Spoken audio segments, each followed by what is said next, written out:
दोस्तों, कई बार आपने भी अनुभव किया होगा कि आप बहुत सी अच्छी चीजें देखते, सुनते और पढ़ते तो हैं, लेकिन उससे आपके जीवन में कोई बड़ा बदलाव नहीं आता।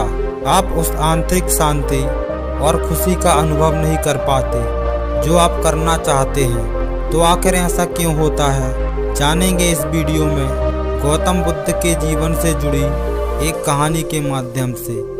बुद्ध अक्सर अपने शिष्यों को उपदेश दिया करते थे, और न केवल उनके शिष्य बल्कि दूर दराज के गांव और नगरों से लोग उनके उपदेश सुनने उनके पास आया करते थे। एक बार की बात है, एक व्यक्ति बहुत दूर से हर रोज गौतम बुद्ध के उपदेश सुनने उनके आश्रम आया करता था। लगभग पिछले 1 महीने से वह लगातार बुद्ध के उपदेश सुनने उनके पास आया करता था।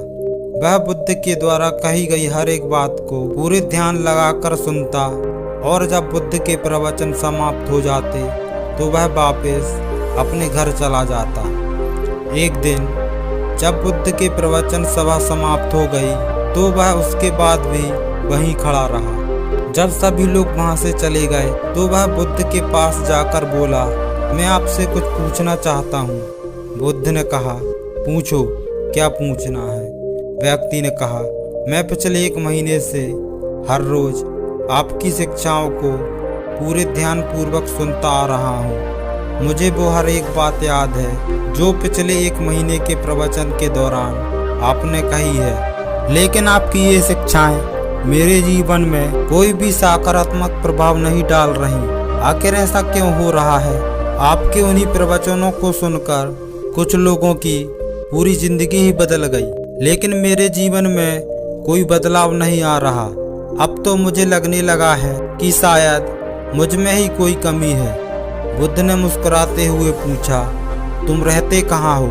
व्यक्ति ने उत्तर दिया, यहीं पास के ही श्रावस्ती गांव में। बुद्ध ने फिर प्रश्न किया, तुम यहाँ आते कैसे हो? व्यक्ति ने कहा, कभी पैदल, कभी घोड़ा गाड़ी से, तो कभी बैलगाड़ी से। तब बुद्ध ने कहा, अब तुम मुझे ये बताओ कि तुम यहीं बैठे बैठे अपने घर पहुंच सकते हो? व्यक्ति ने कहा, ये कैसे संभव है? मैं सिर्फ यहाँ बैठे बैठे अपने घर कैसे पहुंच सकता हूँ? वहाँ तक पहुँचने के लिए मुझे पहले यहाँ से चलना होगा, और अगर मैं पैदल नहीं जाना चाहता तो मुझे दूसरे तरीकों का उपयोग करना होगा, जैसे घोड़ा गाड़ी या बैलगाड़ी। बुद्ध ने कहा, सही कहा तुमने।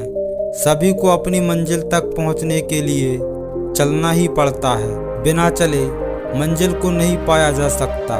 ठीक इसी प्रकार जीवन में बदलाव लाने के लिए हमें इन शिक्षाओं का पालन करना पड़ता है। केवल मेरे उपदेश सुनने से तुम्हारे जीवन में कोई बदलाव नहीं आने वाला।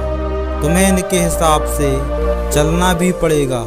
अगर तुम सच में अपने जीवन में कुछ बदलाव लाना चाहते हो तो इन उपदेशों में बताई गई बातों को अपने जीवन में उतारो।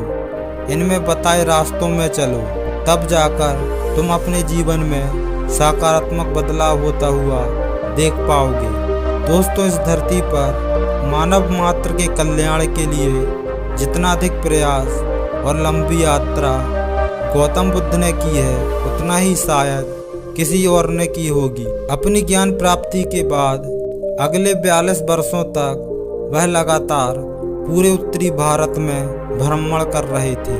बुद्ध एक जागृत व्यक्ति होने के साथ साथ एक बहुत ही अच्छे लीडर भी थे, वरना आज से 2500 साल पहले इतना आसान नहीं था लोगों की पुरानी धारणाओं को तोड़कर उन्हें सही रास्ते पर लाना। ये सिर्फ उनकी लीडर क्वालिटी का कमाल था कि वो हजारों लाखों लोगों को अपनी बात समझा पाते थे।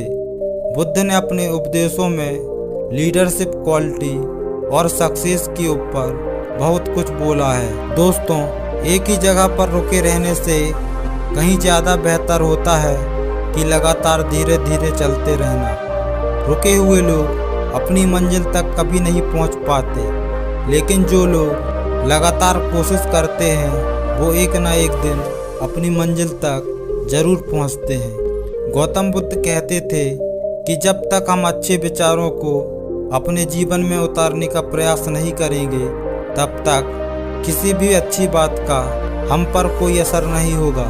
जिंदगी की सबसे बड़ी असफलता यही है कि हम जानते हुए भी उन नियमों का पालन नहीं कर पाए जो हमारी ज़िंदगी के लिए सबसे ज़्यादा ज़रूरी है। इसलिए हम सबको बुद्ध की इस बात पर ध्यान देना चाहिए कि सिर्फ ज्ञान का होना पर्याप्त नहीं है, बल्कि हमें उस ज्ञान के अनुसार अपने जीवन को जीना भी चाहिए। लेकिन हम में से कितने लोग ये करते हैं कि ये एक सोचने की बात है। दोस्तों, आपने भी अपने आसपास के कुछ लोगों को देखा होगा कि अक्सर वो अपने ज्ञान की बातें फेंकते रहते हैं कि मुझे ये पता है, मुझे वो पता है, लेकिन वो शायद ही कभी उन बातों को अपने जीवन में लागू करते हैं। और क्योंकि उनकी कथनी और करनी में अंतर होता है, इसलिए दूसरे लोग उनकी बातों पर भरोसा नहीं करते और ना ही उनकी बातों को गंभीरता से लेते हैं। हम दिन भर में बहुत सी अच्छी बुरी चीज़ें देखते और सुनते हैं, लेकिन उनमें से ज़्यादातर चीज़ें हम भूल जाते हैं। कुछ चीज़ें हमारे दिमाग में लंबे समय तक रह जाती है, लेकिन बाद में हम उन्हें भी भूल जाते हैं। लेकिन उन्हीं में से कुछ चीज़ें हमारे कॉन्शियस माइंड में यादों के रूप में बैठ जाती हैं। लेकिन जिन चीज़ों को हम अपने जीवन में लाना शुरू कर देते हैं, फिर हम उन्हें करते ही रहते हैं। और यही वो चीज़ें हैं जो हमारी ज़िंदगी को प्रभावित करती हैं और फिर ये धीरे धीरे हमारी आदत बन जाती है और ये हमारी व्यक्तित्व का हिस्सा बन जाती है और फिर हमारे स्वभाव में इनकी झलक दिखाई पड़ती है। इस बात से कोई फर्क नहीं पड़ता कि चीज़ें अच्छी थी या बुरी, हम जिस भी चीज़ को करना शुरू कर देते हैं वो हमारी आदत बन जाती है। और अगर चीज़ें अच्छी थी तो हमारा व्यक्तित्व भी सकारात्मक होगा और हम लोगों को सकारात्मक तरीके से प्रभावित करेंगे। लेकिन अगर चीज़ें बुरी थी तो व्यक्तित्व भी बुरा ही होगा और फिर हम लोगों को नकारात्मक तरीके से प्रभावित करेंगे। लेकिन याद रहे, यहाँ व्यक्तित्व की बात हो रही है और व्यक्तित्व परमानेंट नहीं होता, इसे बदला भी जा सकता है। और ना ही हम अपने व्यक्तित्व से किसी को लंबे समय तक प्रभावित कर सकते हैं। केवल चरित्र के द्वारा ही कोई भी इंसान दूसरे को लंबे समय तक प्रभावित कर सकता है। लेकिन फिर भी हमारा शुरुआती प्रभाव और परिचय हमारा व्यक्तित्व पर्सनालिटी ही देती है। इसलिए इसे सकारात्मक रखना भी बहुत ही जरूरी है। और चाहे चरित्र हो या व्यक्तित्व, इन दोनों को ही सकारात्मक रखा जा सकता है। केवल सकारात्मक चीज़ों को देखना, सुनने और उनकी बातों को अपने जीवन में लागू करने से, इसलिए अगर हम अपने जीवन में कोई सकारात्मक बदलाव लाना चाहते हैं तो हमें अच्छी चीज़ों और बातों को केवल सुनना ही नहीं है, बल्कि उन्हें अपने जीवन में लागू भी करना है।